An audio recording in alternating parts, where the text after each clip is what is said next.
As gamers, we're constantly dealing with brand new gimmicks that are supposed to change the industry. The Nintendo Power Glove, the Xbox Kinect, cheap 3D effects, toys-to-life games like Skylanders, and through it all, we've seen countless attempts of virtual reality gaming. The world of VR sounds too good to be true, but companies have finally broken through and delivered some pretty great games. Now let us travel back in time to explore the world of VR, how a common toy helped the process, and see how our grandparents were using VR decades before we were even born.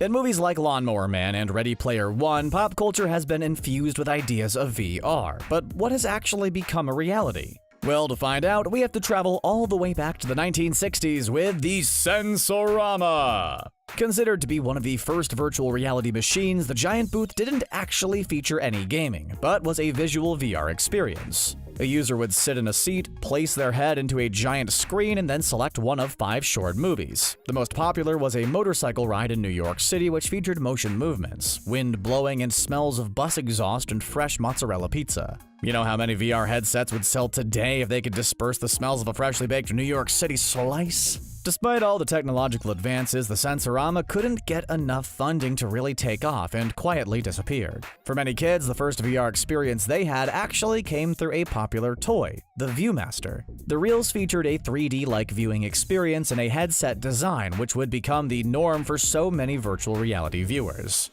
The world of virtual reality pretty much took a back seat as a focus on traditional video games grew in the 70s and 80s. Home-based gaming grew, arcades became extremely popular, and gaming companies were looking for ways to provide players with new and exciting ways to play. Sega was the first company to take a big leap into VR with their announcement of the Sega VR in 1991. The success of the Sega Master Drive and Genesis helped boost the company's portfolio and led to more development opportunities. Unfortunately, the Sega VR never got a mainstream release. Showcased year after year, Sega never got the VR system off the ground, running into technological problems and not delivering on the experience they promised. The only way to use the Sega VR was through select machines found at Sega World or Sega Park, exclusive theme park arcades located throughout the United Kingdom. While Sega failed to deliver a major release, Nintendo forged ahead with what may be one of their biggest bombs, the Nintendo Virtual Boy. The tabletop system pretty much featured everything wrong with VR technology at the time.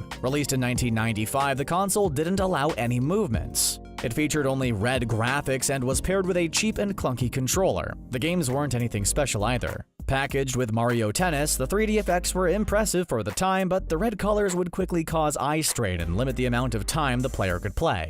Poor performance led to poor sales, and Nintendo quickly dropped development of the Virtual Boy in order to return their focus to the Nintendo 64. After the two major gaming companies of the 90s tried and failed to create VR systems, it would be a while before players had some legitimate options. The closest thing to modern-day virtual reality was the VFX-1 headgear. The tech featured an easy-to-wear headpiece, built-in headphones, tracked head movements, and had a small handheld controller. The only problem? You had to pay $600 to own the equipment, and the game selection severely lacked without any major company support. So while the gaming industry left VR headsets to novelty locations like amusement parks, other companies found ways to advance VR tech without the gaming element. Sony was thriving with the PlayStation, and in a whole other department of their company, they developed the home cinema headsets. Made exclusively for watching television and movies, the headsets gave the illusion that viewers were watching a 750-foot screen through their glasses. Connected to DVD players, the media experience allowed for greater views of action-based films like The Matrix or epic films like Titanic.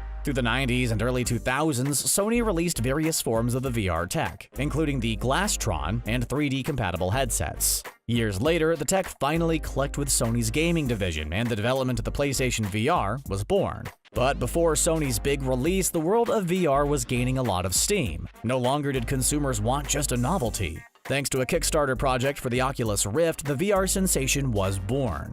The headset raised over $2.5 million through a Kickstarter campaign, and the advanced technology quickly reached the consumer market.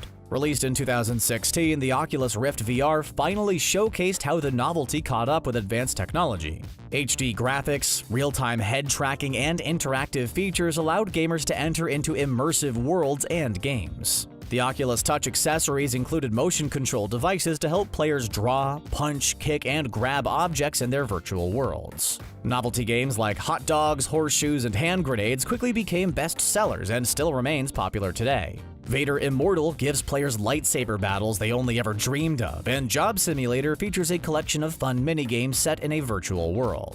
Despite all the tries in the past, no one has seen technology so advanced, and no one may have been more impressed than Facebook owner Mark Zuckerberg. Facebook purchased the Oculus company for $2 billion, and the tech was now off and running.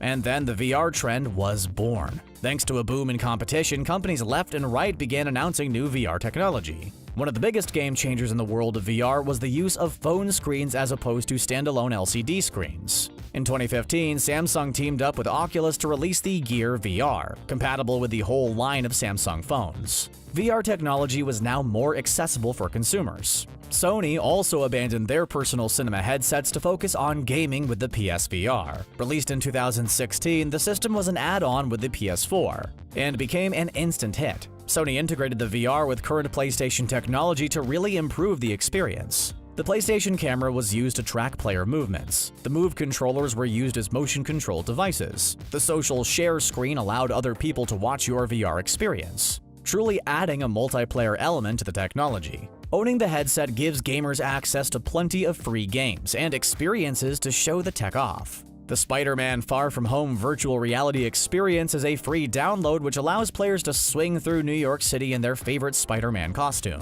Some of the best games for the PSVR are the simplest ones. Take Beat Saber for example. Players wield a lightsaber in each hand and must slash at boxes to the beat of popular songs. The VR headset even works for non-VR games. Enter the cinematic mode to watch movies, stream YouTube videos, and play regular PlayStation games. Much like their Glasstron, the visual illusion makes it feel like you're watching a movie theater screen. Of course, with every big advancement in VR tech comes third-party developers looking to make quick profits. To combat the high-end sales of headsets like the Rift and HTC Vive, Google released the Cardboard VR app. The headset was literally made out of cardboard and acted as a novelty introduction to the world of VR.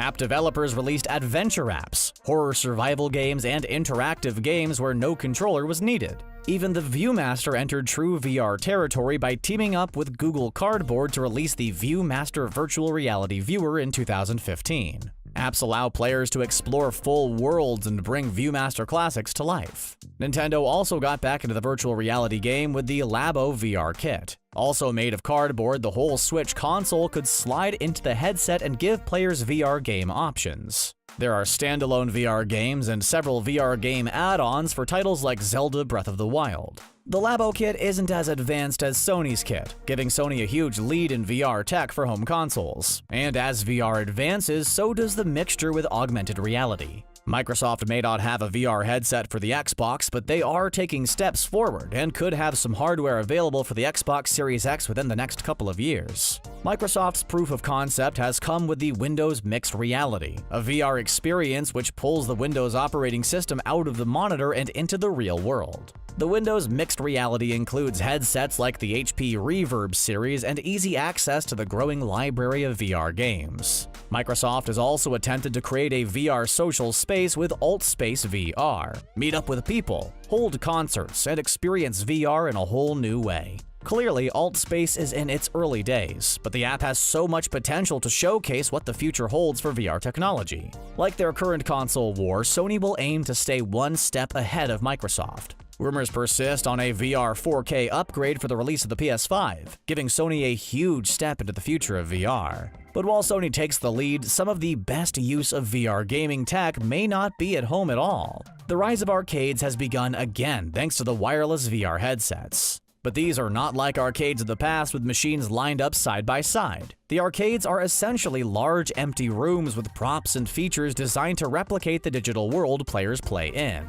Just think of your favorite laser tag or paintball field, but with everything replaced with VR technology. Players strap on headsets and enter virtual worlds like jungles or outer space. Teams work together to go on missions, and virtual avatars allow you to easily see other players. The best part of the technology for the consumer is the cost. Why pay $600 for VR gear and even more for extras and accessories while you become limited to the space of your living room? The VR arcades make the best use out of the technology, save money, and actually bring us one step closer to the lively worlds of Ready Player One. Amusement parks have innovative VR tech as well. Roller coasters at parks like Legoland and Six Flags have implemented VR and augmented reality for all new roller coaster experiences. As guests go through drops, they fly through the air alongside Superman and enhance the riding experience. Dave & Buster's has found massive success with the motion ride arcade known as Jurassic World VR Expedition. Players explore and shoot dinosaurs while riding on a motion vehicle.